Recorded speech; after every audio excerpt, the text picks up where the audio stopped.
आज हम बात करने वाले हैं एक ऐसे कमाल की आइडिया की जो हमारी जिंदगी की सबसे बड़ी सच्चाई यानी बुढ़ापे को ही चैलेंज कर रहा है। तो चलिए शुरुआत एक ऐसे सवाल से करते हैं जिसका जवाब हम सबको लगता है कि हमें पता है। क्या उम्र सच में बस एक नंबर है या फिर इसके पीछे और भी बहुत कुछ है? जरा सोचिए, क्या हो अगर बुढ़ापा कोई नेचुरल प्रोसेस हो ही ना, बल्कि एक बीमारी हो, एक ऐसी बीमारी जिसका इलाज किया जा सकता है। ये सिर्फ एक ख्याल नहीं है, ये वो आइडिया है जो साइंस की दुनिया में तहलका मचा रहा है और इस पर जबरदस्त पैसा भी लग रहा है। जेफ बेजोस जैसे बड़े बड़े दिग्गज इस पर अरबों डॉलर का दांव लगा रहे हैं। उन्हें यकीन है कि उम्र को पलटने का जो कोड है ना, उसे क्रैक किया जा सकता है। तो चलिए जरा गहराई से समझते हैं कि आखिर ये सोच में इतना बड़ा बदलाव आया कैसे है। मेडिकल साइंस अब उम्र बढ़ने को किस नई नज़र से देख रहा है। देखिए, अब तक क्या होता आया है, सदियों से मेडिकल साइंस लक्षणों का इलाज करता रहा है। लेकिन ये जो नई थियोरी है वो कहती है कि भाई लक्षणों को नहीं, असली जड़ को पकड़ो। और वो जड़ क्या है? वो है उम्र बढ़ने का प्रोसेस। इस हिसाब से कैंसर हो या दिल की बीमारी, ये सब तो सिर्फ लक्षण हैं। असल बीमारी तो बुढ़ापा है। और ये क्रांतिकारी आइडिया आया है हार्वर्ड के डॉक्टर डेविड सिंक्लेयर जैसे टॉप साइंटिस्ट की तरफ से। वो पेश करते हैं इन्फॉर्मेशन थ्योरी ऑफ एजिंग, यानी उम्र बढ़ने का सूचना सिद्धांत। यह थियरी कहती है कि हमारा शरीर असल में जवान रहने के लिए ही डिज़ाइन हुआ है। प्रॉब्लम हमारे हार्डवेयर में नहीं है, प्रॉब्लम है सॉफ्टवेयर में जो उसे पढ़ता है। और वक्त के साथ हमारे शरीर का ये बायोलॉजिकल इन्फॉर्मेशन सिस्टम, ये सॉफ्टवेयर करप्ट होने लगता है। इसे समझने का एक बहुत आसान तरीका है। मान लीजिए एक सीडी है और एक सीडी प्लेयर। हमारा जो डीएनए है ना, वो एक ब्रांड न्यू सीडी की तरह है, एकदम परफेक्ट, जिसमें हमारे शरीर का सारा ब्लूप्रिंट, सारी जानकारी स्टोर है। और जो हमारा एपिजीनोम है वो है सीडी प्लेयर, जो इस सीडी को प्ले करता है, यानी डीएनए को पढ़कर सेल्स को बताता है कि उन्हें क्या करना है। अब होता क्या है, वक्त के साथ हमारी लाइफस्टाइल और माहौल की वजह से सीडी पर नहीं बल्कि सीडी प्लेयर पर स्क्रैच आ जाते हैं। मतलब हमारा डीएनए तो परफेक्ट रहता है, लेकिन उसे पढ़ने वाला एपिजीनोम गड़बड़ा जाता है और नतीजा, वो सही जानकारी पढ़ नहीं पाता। सेल्स कंफ्यूज हो जाते हैं, वो भूल जाते हैं कि उनका काम क्या है। इन्फॉर्मेशन का यही लॉस, इसी को हम बुढ़ापा कहते हैं।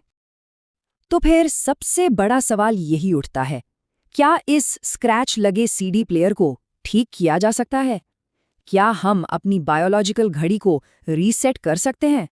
इसका जवाब शायद हाँ है। एल्टोस लैब्स जैसी कंपनियां, जिन्हें जेफ बेजोस जैसे लोग फंड कर रहे हैं, वो पहले से ही कमाल के नतीजे दिखा रही हैं। उन्होंने पता है क्या किया? बूढ़े और अंधे चूहों की आंखों की रोशनी लौटा दी, उनके टिश्यूज को फिर से जवान कर दिया। इसे कहते हैं एपिजेनेटिक रीप्रोग्रामिंग, मतलब बायोलॉजिकल लेवल पर टाइम को सचमुच पीछे कर दिया। अब ये रीप्रोग्रामिंग तो एक तरीका हुआ, इसके अलावा साइंटिस्ट्स दो और ज़रूरी चीज़ों पर काम कर रहे हैं ताकि एजिंग के प्रोसेस को रोका जा सके। चलिए एक एक करके इन्हें भी समझते हैं। पहला है टेलोमेयर को प्रोटेक्ट करना। अब सवाल ये है कि टेलोमेयर क्या भला है? सोचिए, जूते के फीते के आखिर में जो प्लास्टिक की टिप होती है, बस वही काम टेलोमेयर हमारे डीएनए के लिए करते हैं। ये हमारे डीएनए के सिरों पर लगे प्रोटेक्टिव कैप्स हैं। लेकिन जैसे जैसे उम्र बढ़ती है, ये कैप्स घिसते जाते हैं, छोटे होते जाते हैं। दूसरा तरीका है ज़ॉम्बी सेल्स को साफ करना। जी हाँ, ज़ॉम्बी सेल्स।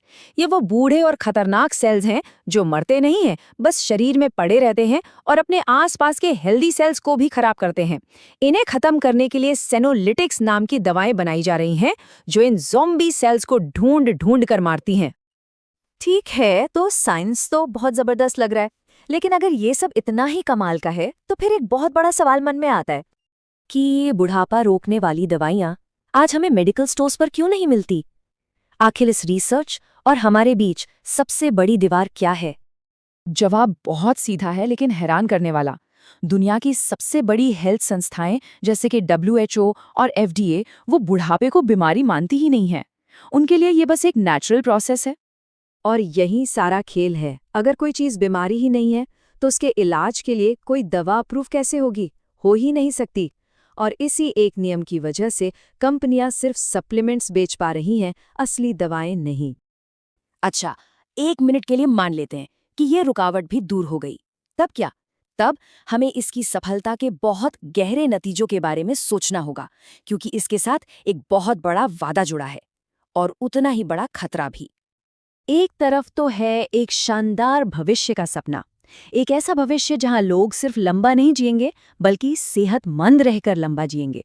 सोचिए, 100 साल की उम्र में भी 40 साल वाली एनर्जी और सेहत। कमाल है ना?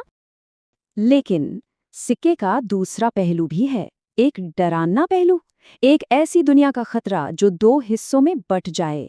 एक तरफ वो अमीर लोग जो शायद हमेशा जवान रहेंगे, और दूसरी तरफ बाकी सब जो बूढ़े होते रहेंगे और मर जाएंगे। ये टेक्नोलॉजी हमारे सामने कुछ बहुत ही मुश्किल नैतिक सवाल खड़े करती है। अगर सब लंबा जिएंगे तो इस बढ़ती ही आबादी का क्या होगा, हमारी प्लैनेट के संसाधनों का क्या होगा, और सबसे बड़ा सवाल, ये फैसला कौन करेगा कि किसे हमेशा जीने का मौका मिलेगा और किसे नहीं।